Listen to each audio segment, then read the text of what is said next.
آ رہا ہوں بہت معذرت کے ساتھ، اگر کسی کو بات کوئی دل آزاری ہو جائے میں پہلے سے معذرت کر رہا ہوں. آپ کے ذہنوں میں ہے آل سعود،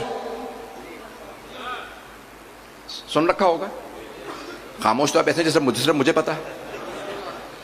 تو انہوں نے ایک ملک کا نام سرور کائنات پہ تھا، نام بدل کے اپنے باپ دادا کے نام پہ رکھ لیا اور نام رکھ دیا سعودی عربیہ. اس سے تو اچھا یہودی عربیہ رکھ دیتے.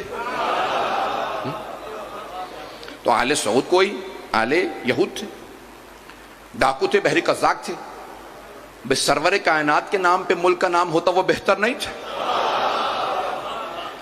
تو بہت بڑا بادشاہ تھا، نام تھا فیصل.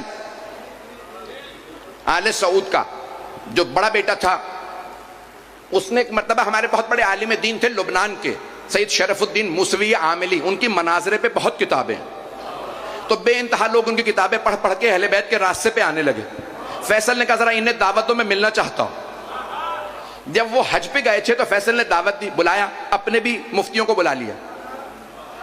اور ایک کا نام تھا عبداللہ بن باز، جو نابینا بھی تھے، ٹانگوں سے بھی معذور تھے، حافظ کل قرآن تھے.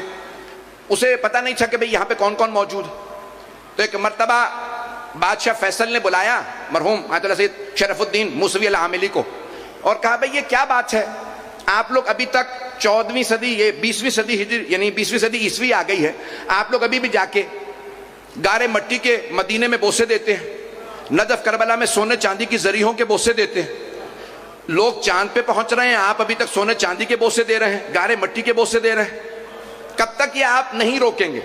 ہم نے جنت البقیع گرا تو دیا، آپ پھر بھی نہیں رکتے. تو مرحوم آیت اللہ سید شرف الدین موسوی العاملی کہتے ہیں میں نے اسی وقت باب الحوائج سے توسل کیا. کہ یا باب الحوائج، جواب ایسا دے جو بادشاہ کو سمجھ آئے. بادشاہ پڑھے لکھے تو ہوتے نہیں، میں آیتیں پڑھوں گا سمجھ نہیں آئیں گی، میں حدیثیں سناؤں گا اسے کیا پتہ چلے گا، پتہ نہیں مجمع ہے یا نہیں. جواب ایسا ہو جو اسے سمجھ میں آئے. کہ عبداللہ بن باز بھی بیٹھا تھا. اتنے میں جیسے ہی میں بھی سوچ ہی رہا تھا جواب دوں، ایک آدمی نے اعلان کیا، کہا رسول خدا کے زمانے کے قرآن کے کچھ اوراق ملے ہیں جو ہرن کی کھال پہ ہیں. کہ جیسے ہی وہ لائے، بادشاہ تخت پہ کھڑا ہوا، آگے بڑھا، اس نے قرآن کریم مخمل کے کپڑے میں تھا، سونے کی تاروں میں تھا، چوما، آنکھوں سے لگایا. سید شرف الدین موسوی عاملی کہتے ہیں میں کھڑا ہوا، میں نے فوراً کہا بدعت، شرک، حرام. کہ جو 3 نعرے وہ لگاتے تھے میں نے تینوں نعرے لگا دی.